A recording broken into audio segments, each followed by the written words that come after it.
દેવને નમન કરું છું એ એની કૃપા પામવાને માટે નમન કરું છું, અથવા તો પ્રસાદ ખાઉં છું એનું કારણ છે કે એમાં મારો સ્વાર્થ છે કે એમાં મારું આટલું કાર્ય સિદ્ધ થશે, એવો ભાવ હોય તો ચોક્કસ અન્યાશ્રય થાય. પણ સામાજિક વ્યવહારના ભાગરૂપે જો આપણે જઈએ તો નમન કરવા જ જોઈએ, આપણે આદર આપવો જોઈએ.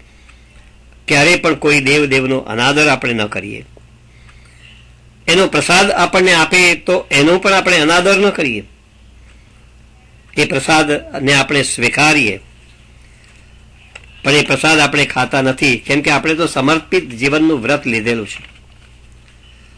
અને સમર્પિત જીવનનું જો પુષ્ટિજીવ વ્રત લીધેલું હોય તો પછી એ પ્રસાદ લેશે, એનો સ્વીકાર કરશે, સન્માનપૂર્વક એનો સ્વીકાર કરશે, પણ પછી એ અન્ય કોઈને એ પ્રસાદ આપી દેશે, પણ એ પોતે લેશે નહીં. તો આવા કેટલાક પ્રશ્નો જે આ ચર્ચાની અંદર ઊભા થતા હોય છે એને પણ આપણે અહીંયા સમજવાનો પ્રયત્ન કર્યો કે જેથી કરીને આપણા મનમાં જે શંકા કુશંકાઓ પેદા થાય એનું પણ નિરાકરણ આપણને પ્રાપ્ત થઈ શકે. છેલ્લે એક પ્રશ્ન કે અન્યાશ્રય બાધક છે એવું જાણવા છતાં પણ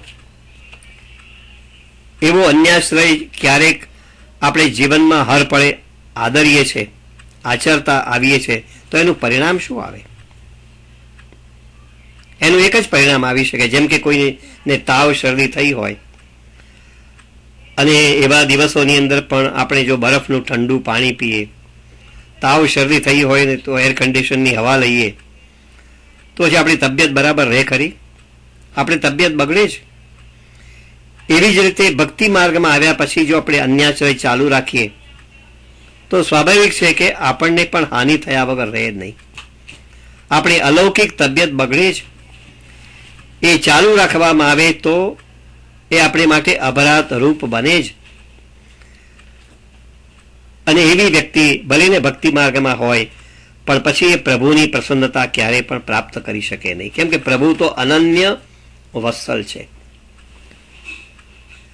ગોપીજનોના અતિ પ્રિય કેમ બન્યા પ્રભુ? કેમ કે ગોપીજનોએ શ્રી પ્રભુમાં એવી તન્મયતા બતાવી, શ્રી પ્રભુમાં એવી અનન્યતાના દર્શન કરાવ્યા છે, અને એટલે પ્રભુ એ ગોપીઓના બન્યા છે. અને એટલા જ માટે તો ગોપીને આપણે પ્રેમ કી ધ્વજા કહીએ છીએ.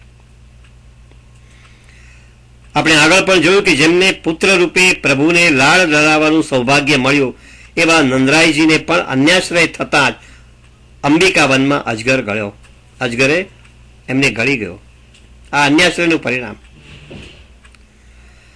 જો નંદરાયજી જેવાની અન્યાશ્રય કરવાથી આવી સ્થિતિ થાય તો આપણી સ્થિતિ શું થાય એ આપણે વિચારી લેવું જોઈએ.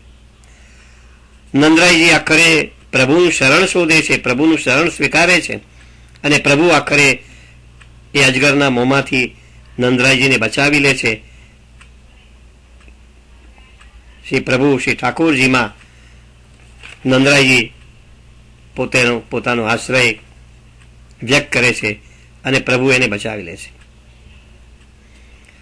એટલે અન્યાશ્રય થાય તો ક્યારેક આપણી અલૌકિક તબિયત બગડે, ક્યારેક આપણા કુટુંબમાં પણ વિપરીતતા પેદા થાય, વિપરીત સંજોગો પેદા થાય. પુત્ર હોય પણ એ પુત્ર પણ આપણાથી વિપરીત બને,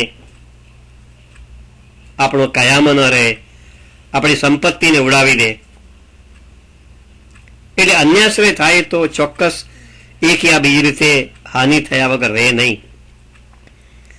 આખરે મર્યાદા માર્ગમાં પણ અન્યાશ્રય ન થાય તે માટે ભક્તો કેટલા બધા સાવધાન રહ્યા છે એના અનેક દ્રષ્ટાંતો પણ આપણને મળી રહે છે.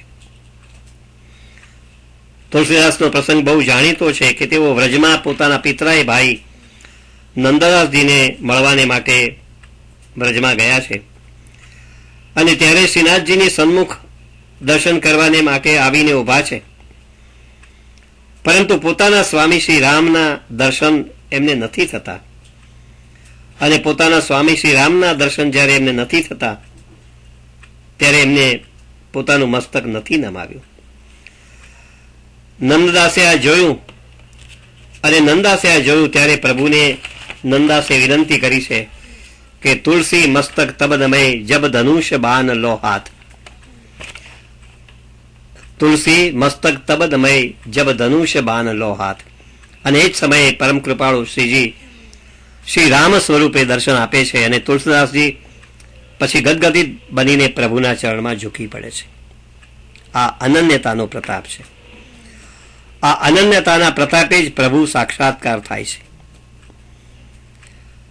અને એક લોક વાર્તા પણ ક્યાં આપણે નથી જાણતા કે એક હિન્દુ અને એક મુસલમાન અને એક હિન્દુ નદીમાં નાહવા પડ્યા અને બંને ડૂબવા લાગ્યા.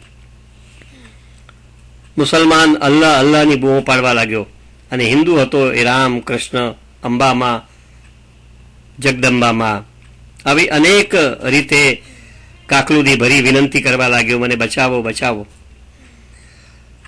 તો પેલા મુસલમાનની નિષ્ઠા તો એકમાં હતી, અલ્લાહમાં જ, અને અનન્ય શ્રદ્ધાના બળે એ ઉગરી ગયો. પણ પેલો બધે જ વલખા મારતો પેલો હિન્દુ એ ડૂબી ગયો. એવી હાસ્ય પ્રસંગોમાં પણ આવી કંઈક વાત આપણા ધ્યાનમાં આવે છે. અને એટલા જ માટે એક ભરોસો, એક બળ, એક આસ વિશ્વાસ આપણે પણ તુલસીદાસની જેમ આપણા સ્વામી શ્રી કૃષ્ણ ચંદ્રમાં એવી જ દ્રઢ આસ્થા રાખીએ. સ્વાતિ જલમાં ચાતકની જેમ ભરોસો રાખીએ. એ શ્રી મહાપ્રભુજી આપણને વારંવાર કહે છે.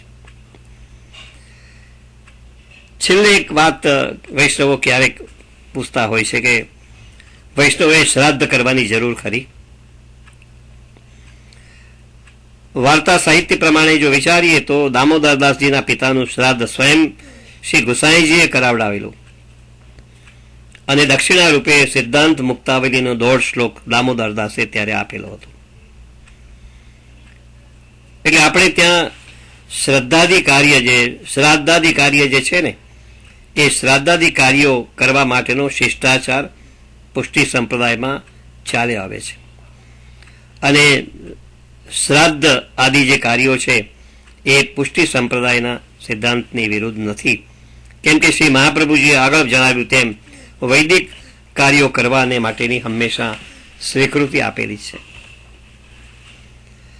ક્યારેક શ્રાદ્ધ નિમિત્તે અથવા તો બ્રાહ્મણો જમાડવા નિમિત્તેની રસોઈ એ ઠાકોરજીને ધરાવવી જોઈએ એવો પણ પ્રશ્ન થાય. તો લૌકિક અને અલૌકિક કોઈ પણ પ્રસંગ હોય એને અનુરૂપ જે વિશિષ્ટ સામગ્રી હોય એ પ્રભુને આરોગાવાની ભાવનાથી પ્રભુ પ્રીત્યર્થ એ થવી જોઈએ.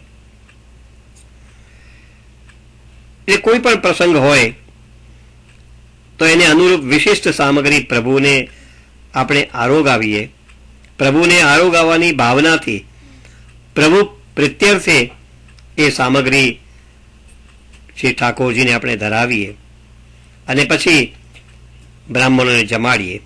અલબત્ત 10મા 11મું કે 12મું હોય તો એમાં રસોઈ પ્રભુને ન ધરાવાય, કેમ કે એ તો પ્રેત ભોજન છે. એટલે શ્રી ગોખલેશજીએ પણ બહુ સ્પષ્ટ રીતે આપણને આજ્ઞા આપી છે કે લૌકિક પુત્રાદિના વિવાહ પ્રસંગ હોય, બ્રાહ્મણ ભોજન માટે વૈદિક યજ્ઞ શ્રાદ્ધ આદિના પદાર્થો એ પ્રભુને નિવેદન કરાવીને જ પછી જ વિનિયોગમાં લેવા.